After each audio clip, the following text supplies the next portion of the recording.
చితిమంటల సహగమనం ఒకసారే బలి చేస్తుంది.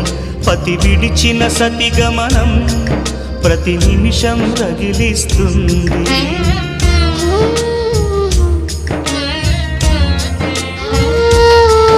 ఆ జ్వాలలతోనే జీవించేటి ధైర్యం అందిస్తూ ఓ బంధువులారా దీవించండి దీర్ఘ సహనమస్తు.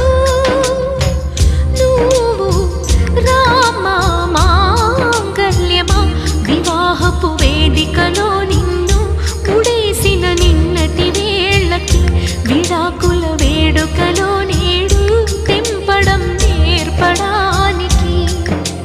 పందిరి వేసిన ఆకాశానికి యువమ్మా ఆహ్వానం, పీటలు వేసిన ఈ నీలమ్మకి యువమ్మా ఆహ్వానం.